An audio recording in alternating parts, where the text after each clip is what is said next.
Welcome to Nice Bits, where we look at board games and the components that make them great. Today, I'm going to review Haven by Red Raven Games. Haven is a lightweight hand management and area control game for 2 players that plays in about 45 minutes. In Haven, one player represents the forest, the innocent forest dwellers, the bunny rabbits and chipmunks, and the other player represents the city, the ever-encroaching kind of urbanization push out into the forest. Both players provide offerings to the local elementals in order to try and win their favor. Over the course of the game, players will test each other in combat, with the winner gaining influence over that area of the map. They'll also try and be more influential with the elementals in order to gain lore, which is worth points at the end of the game. The first thing you'll notice about Haven is the artwork. It has a very distinct and intentional color palette, which is really lush and green for the forest player and earthy and brown and rusty for the city player. I started this video series because I like components. I really think components add to the experience of a board game, the table presence, the sort of tangible quality that sets board games apart from other forms of entertainment. So let's take a look at those. So first, I have to absolutely start with a shout out to Red Raven Games. They did a great job with the component quality at this price point. Despite this being a small box, inexpensive 2-player game, most of the components are thick cardboard. It's really well printed overall. And the few components that aren't outstanding quality are things that you probably just wouldn't find in other games at this price point. The artwork in Haven is excellent, and I'm going to go ahead and say if you're a fan of Ryan Laukatt's art and you really like other games like Above and Below and Islebound, you should just go ahead and purchase this. The art is totally in keeping with those games and is really great. A couple standout things to mention about the components in this game, starting with the tokens. There are a ton of cardboard tokens in this game, and they're really great quality. They're nice and thick, they're really well printed. They did a really great job on these.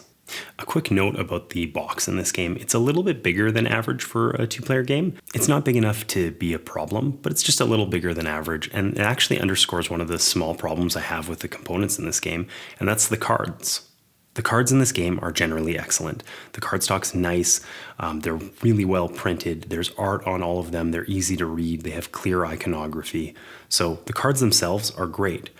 Unfortunately, this is a card-driven game. You're handling the cards for most of the gameplay, and despite being in a larger box, the cards are tiny. When 2/3 of the box is empty, I don't think there's a compelling reason to be using cards of this size. They've included a really nice turn reference in the box, and that might not seem like a big deal, but it's the sort of thing that you might just not get at this price point at all.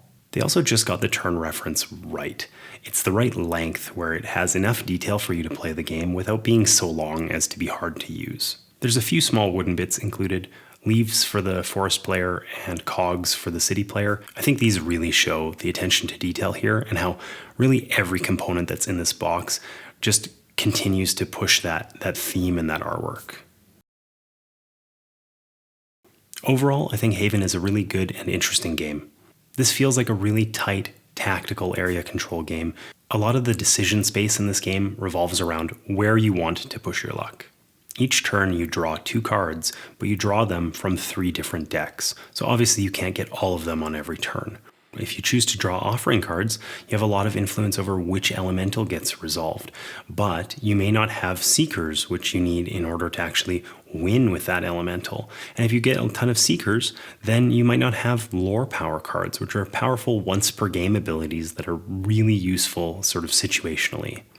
Additionally, at some points of the game, you can blindly play cards. This is more efficient than drawing those cards into your hand, but of course carries some risk that you don't know what you're going to get. So overall, you're really choosing, do I blind play cards to be efficient and then I can draw more offerings, or do I risk it that I'm not going to get the offering that I want, but I'm going to pick up some seekers and be able to really, know that I'm going to be able to win that shrine. There's several mechanics present to give an advantage to the player who's behind, which really does help keep this game nice and even without being overbearing. For instance, when you successfully win in combat, you get to place a shrine out on the map, but your opponent gets to choose the next point that will be contested.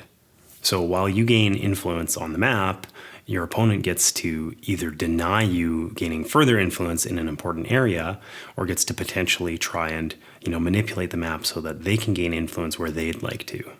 If you're looking to get, the feel of an area control game, but you don't want to play something for a couple of hours, this is a really good way to capture that feel and scratch that itch, but in a shorter time frame.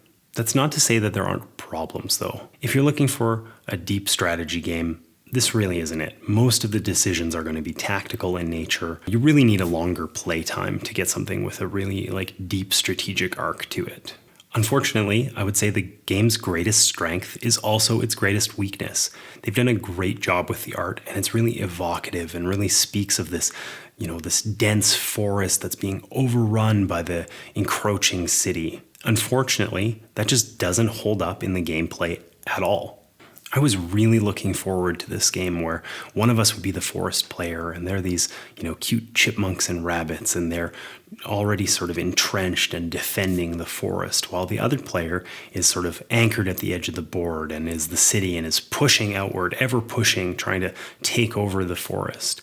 Unfortunately, that's not how the game plays whatsoever. Really, you're just doing area control, and you can play anywhere on the map, and either player can do so. It just happens to be sort of set in a forest. Every single thing in this entire box reinforces this narrative, this idea of this green, lush defensive player and this brown, rusty offensive player. I really did expect to feel like I was the oppressive city crushing the forest dwellers beneath my feet, and that didn't happen. Likewise, when playing the forest, it doesn't feel like you're defending from the ever-encroaching city. It feels like, oh, that's a good point on the map that I can take to get victory points. Why don't I do that one?